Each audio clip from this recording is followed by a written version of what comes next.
Morning routine. Now we are continuing to discuss about the chapter 4 of history of class 7th. The topic is the Rizal Kingdom second. इस पे हम लोग चर्चा कर रहे थे. आज हम लोग नए टॉपिक लेते हैं the Bahmani kingdom. Bahmani kingdom के बारे में हम लोग पढ़ेंगे. The Bahmani kingdom was established by the Alauddin Hasan. Bahmani kingdom की स्थापना जो है अलाउद्दीन हसन नाम के व्यक्ति ने की थी. He had risen in the service of the person name Gangu is therefore also known as the Hasan Gangu ना. इसने अधिकांश समय जो है एक व्यक्ति गंगू की सेवा में जो है की थी ना. इसलिए इसको लोग जो है हसन गंगू के नाम से लोग जानते हैं. He became king in the 1347. व्यक्ति 1347 ईस्वी में राजा बना. And took the title of, और इसको लोग जो है अलाउद्दीन बहमन शाह के नाम से जानते हैं. He started a dynasty known as Bahmani dynasty, और इसके शासन को लोग जो है बहमनी डायनेस्टी के नाम से जानते हैं ना. तो इस तरह से आप देखिए कि हसन नाम था, लोग इसको हसन गंगू ना या इसको अलाउद्दीन बहमनी शाह के नाम से जानते हैं. The kingdom lasted the for 180 years. बस ये राज्य जो था 180 सालों तक शासन किया. फ्रॉम 1347 से लेकर के 1527 तक. At the greatest extent it include the whole northern Deccan up to the river of Krishna ना. और इसका जो विस्तार था ये उत्तर भारत में ना, इसका विस्तार जो है आप कह सकते हो कि वोल नॉर्दर्न डेक्कन पे फैला हुआ था, कृष्णा नदी के मतलब जो है तक. The first Gulbarga then Bidar were the capital. पहले इसकी जो कैपिटल थी वो गुलबर्ग थी, बाद में बीदर को इसकी कैपिटल बनाया गया. Firoz Shah Bahmani and Mahmud Gawan were the most powerful people in the kingdom. Firoz Shah Bahmani और महमूद गवन जो थे वो आप कह सकते हो कि एक अच्छे खासे ताकतवर राजा के रूप में जाने जाते हैं. तो अगर आप देखिए कि इनका भी जो शासन था वो आपके साउथ इंडिया या डेक्कन प्लेटू के रीजन में था ना, आप कह सकते हैं. और ये लगभग जो है पेनिसुलर रीजन जो है उस पे इनका पूरा शासन था. और आते हैं एक अब फिरोज शाह बहमनी के बारे में पढ़ते हैं. Firoz Shah was a powerful ruler. Firoz Shah एक ताकतवर राजा के रूप में जानता है. He defeated the Gond king. उसने जो है गोंड किंग नरसिंह राय को हराया. And annexed some of his territory, और उनके राज्यों के कई इलाकों को जीता. He also conquered the Raichur Doab. उसने रायचूर द्वाबा को बताया गया था उसको भी जीता, जो कि विजयनगर के अधीन में था. हाउएवर, हालांकि ही सून लॉस्ट इट अगेन ना. बाद में इसको कुछ समय के बाद उसको हाथ धो देना पड़ा, वो ज़मीन से छीन ली गई. Firoz Shah was a learned man. Firoz Shah एक पढ़ा लिखा आदमी था. And was interested in science, और विज्ञान में वो इंटरेस्टेड था. He was a good poet. वो एक अच्छा कवि था. And as well as versed, और वो खुद कविताएं लिखता था. In Persian, Arabic and Turkish. पर्सी भाषा में, अरबिक भाषा में, तुर्की भाषा में, तेलुगु भाषा में, कन्नड़ भाषा में और मराठी भाषा में. आप समझ सकते हैं कि वो कितना पढ़ा लिखा आदमी रहा होगा, उसको ये सब भाषाएं आती थी. ही इनकरेज्ड लर्नड मैन. वो पढ़े लिखे लोगों का सम्मान करता था.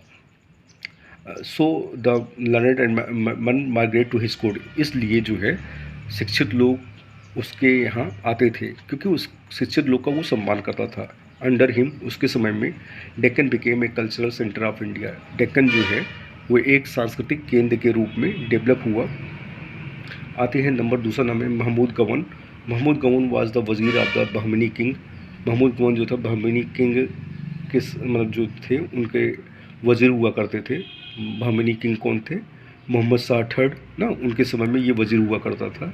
He made the kingdom very powerful. उसने जो है अपने राज्य को एक शक्तिशाली स्टेज पे ले गया. Mahmud was a Persian by birth. Mahmud Gawan जो था वो उसका जन्म जो था पर्सिया में हुआ था. He came to India and settle down in Deccan. वो भारत आया और डेक्कन पठार प्लेटू जो है वहाँ वो रहने लगा.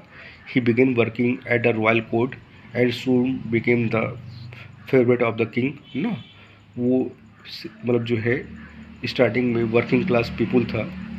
दरबार में उसकी नियुक्ति हुई, लेकिन अपने योग्यता के हिसाब से वो जो है राजा का पसंदीदा हो गया, राजा का फेवरेट हो गया.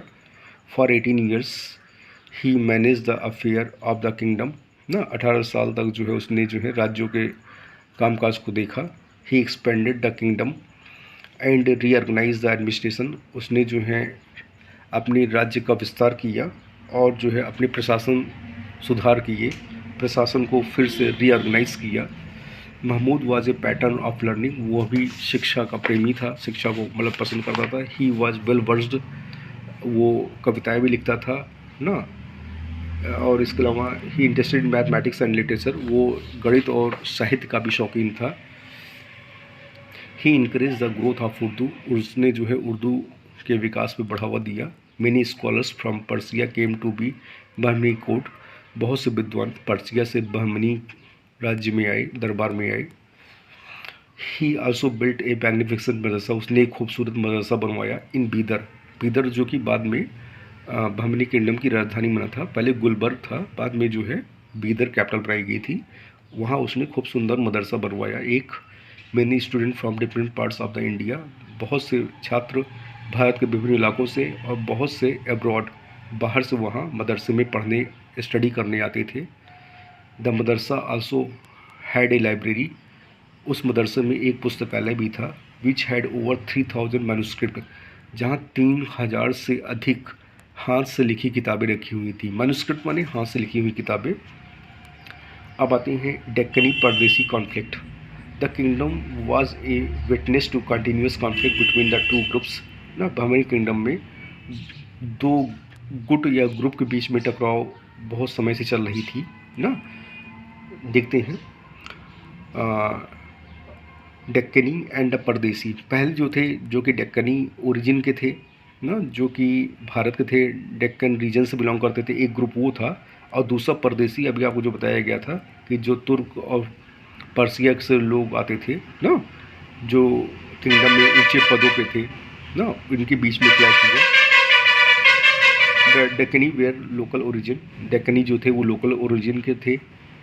द परदेसी हैड कम फ्रॉम ईरान, परदेसी जो थे वो ईरान, तुर्की, अरबिया और सेंट्रल एशिया से आए थे। और दोनों गुट जो थे वो जो किंग था या एम्परर था उसके करीब होना चाहते थे ना, और वो एक दूसरे को पसंद नहीं करते थे दोनों group. They were looked upon the foreigners by the local Deccani nobles, the two faction were always scheming against the another. Mohammad Gawan was ए परदेसी, महमूद गवन जो था वो एक परदेसी था, क्योंकि अभी बताया गया पर्सियन बर्थ इसकी थी। He fail to unite the two groups, ये वो असफल रहा दोनों ग्रुप को एक साथ लाने में। His opponent hedged A conspiracy against him and had him executed in the 1481 ना, बहुत से लोग उसके विरोध में भी हो गए और उसके खिलाफ एक षड्यंत्र चलाया गया और 1481 ईस्वी में उसको जो है मार डाला गया। देखिए यहाँ दिक्कत क्या आ रही थी, दिक्कत ये आ रही थी कि जो महमूद गवन जो था वो खुद एक परदेसी था ना, तो वो परदेसी का फेवर करता था पहली बात ना। जो ईरान, इराक, तुर्क के लोग थे उनको वो ज़्यादा सम्मान या रिस्पेक्ट करता था। लेकिन दिक्कत क्या थी कि उसको शासन जो है डेक्कन में करना था, तो डेक्कन के लोगों का सपोर्ट लेना था, क्योंकि अगर ऐसा ना करता तो लोग उसका बगावत कर देते। वो चाह रहा था कि दोनों में मैनेज किया जाए, जो परदेसी हैं और जो लोकल लोग हैं, लेकिन उसकी ये मुहिम जो है असफल हो गई। अंत में उसको जो है अपनी जान से हाथ धो देना पड़ा, क्योंकि दोनों जो गुट थे एक दूसरे के मतलब घोर विरोधी थे। एडमिनिस्ट्रेशन आई है। द वज़ीर और वकील हेडेड एडमिनिस्ट्रेशन, वज़ीर या वकील जो था प्रशासनिक हेड हुआ करता था। अदर सीनियर ऑफिसर्स वेयर, कुछ दूसरे अधिकारी जिसमें कि अमीर ए जुमला जिसको फाइनेंस का हेड होता था, पैसे के बारे में। द वज़ीर ए अशरफ जो हेड ऑफ फॉरेन अफेयर देखते थे, मतलब विदेश मंत्रालय। एंड सदर ए जहाँ हेड ऑफ द रिलीज जो धार्मिक और न्यायिक मैटर को देखता था। ये सब कुछ अधिकारी के नाम आते हैं कि जो कि हुआ करते थे ना किंग के सपोर्ट में या उसके असिस्ट करने में। The kingdom was divided into the many provinces called तरफ, जो किंगडम था वो कई टुकड़ों में बटा हुआ था जिसको प्रदेश कहते हैं। उस समय तरफ कहा गया। Each province was under a governor, her province का एक गवर्नर होता था जिसको कि आमिर कहा गया या तरफदार कहा गया, तरफदार या आमिर कहा गया। ही वॉज पेड थ्रो जागीर ना, उनको जागीर लंबी लंबी दी गई, गवर्नर्स को लंबी लंबी बड़ी बड़ी जागीर दी गई। The governors had their own army, और हर गवर्नर की खुद की सेनाएं होती थीं। They help the king with main and equipment at the time of war, वो लोग राजा की मदद करते थे जब कभी युद्ध होता था, अपनी सेना साथ लाते थे और अपने हथियार साथ लाते थे और राजा के सपोर्ट में खड़े हो जाते थे। देखिए, तरफ माने प्रोविंस, तरफदार मतलब सूबेदार, या आप कह सकते हो कि गवर्नर कह लो अपनी भाषा में। End of the kingdom the leader, बाद में द किंग्स वेयर वीक, जो बाद के राजा हुए बहमनी किंगडम में वो कमज़ोर हुए। This led the governor in the province to declare their independence, इससे मौका मिल गया गवर्नर्स को अपने आप को स्वतंत्र करने का, क्योंकि अगर राजा कमज़ोर होगा तो जो उसके अधीन है, जो उसके गुलाम है, वो खुद स्वतंत्र हो जाएंगे।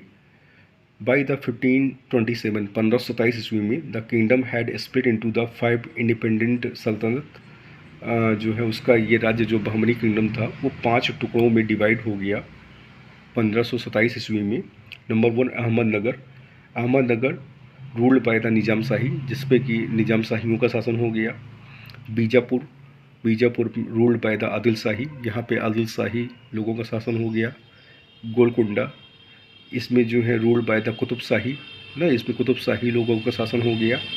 बेरार, बेरार में रूल्ड बाय द इमाद शाही, इमाद शाही शासन हो गया।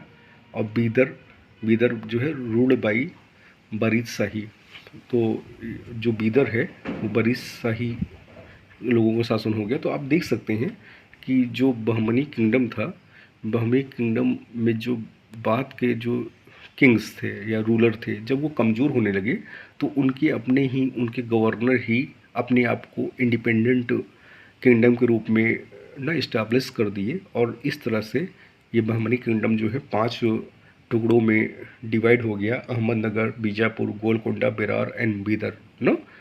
और इसके बाद आपने महमूद इस गवर्न के बारे में पढ़ा था, उसके पहले फिरोज शाह बहमनी के बारे में पढ़ा था। महमूद गवर्न ने एक सुंदर मदरसा बनवाया था बीदर में ना, बीदर जो कि बाद में इन लोग की कैपिटल बना था। तो इस तरह से जो है आपका ये चैप्टर 4 जो है हिस्ट्री का कंप्लीट हुआ है। हमें उम्मीद है कि आप लोगों को समझ में आया होगा। Okay, that's all.